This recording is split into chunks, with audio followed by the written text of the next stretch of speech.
Putin very much plays up this macho-ness, plays up his health, plays up the fact that he doesn't drink. He's constantly working out on camera. He's constantly going on these outdoorsy adventures. And so for Russian women, they've never had a man like this, and they would really, really like to, because they shoulder so much of the burden of their country, of their families, and they're tired of carrying everything on their back. President Putin of Russia has again this week had the world dancing to his tune, bringing over Donald Trump's envoys to Moscow, keeping them waiting, meeting them for 5 hours, then sending them home again. Much time is spent in the West trying to understand the Russian mindset, and there are a few better people placed to do that than our next guest. Julie Ioffe, born in Russia, she's now one of the foremost writers on the topic of Russia in America. And in her new book, Motherland, she tells the story from a fresh perspective through the eyes of Russia's women. Julie Ioffe joins us now. Julie, morning to you. Good morning.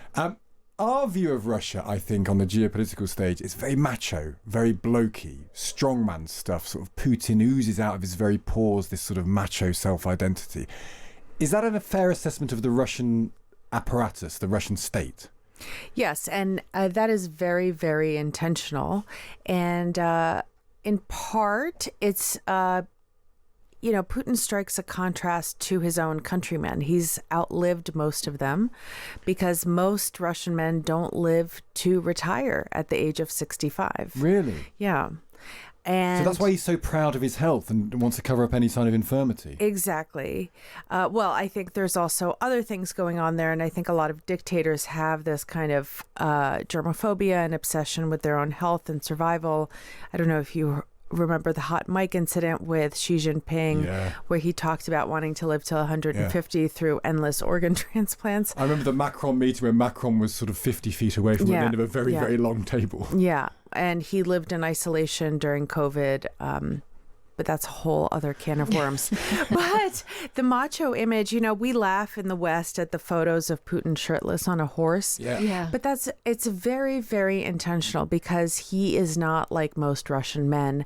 And that appeals to Russian women. Most Russian men, like I said, don't get to retire at the new retirement age of 65.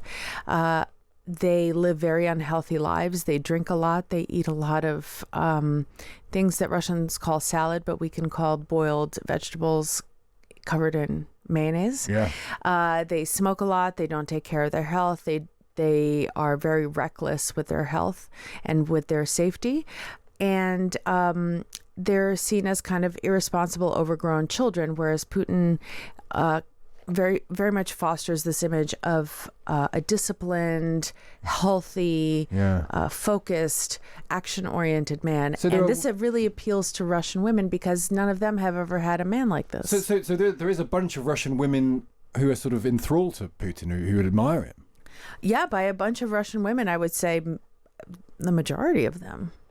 And that's because of how he presents himself. It's because of how he presents himself, and the contrast with Russian men, and this constant perception of a shortage of Russian men, and that the ones that are around, and there are historical reasons for the shortages, like 21 million Soviet men not coming home from World War II, and various demographic dips, and then the fact that Russian men start dropping like flies after the age of 40.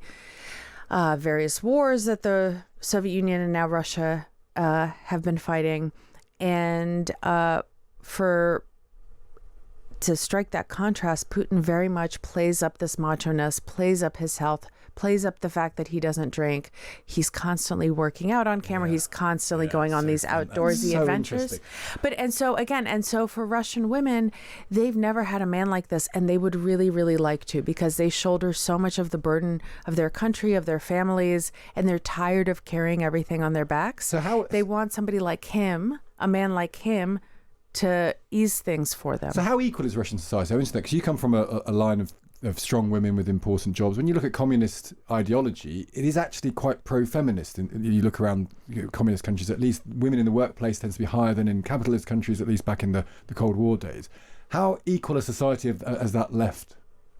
Not very. No. Because while on paper, a lot of the reforms that the Bolsheviks pushed through over a century ago, in 1918, Soviet women got the right to no-fault civil divorce, to paid maternity leave, which we in the U.S. still don't have.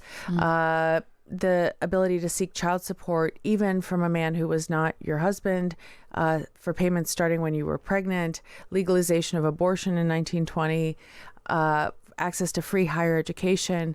These changes were substantive, but there wasn't the support from the state, and women ended up shouldering so much of the burden of not just working full time, but they were the only ones who were responsible for child rearing, for housework. By the end of the Soviet experiment, they were doing not only working full time, but they were doing 40 hours of household labor per week, in addition to working full time. And that was if you were lucky and you lived in the cities, because in the countryside, it was 55 hours of domestic labor per week.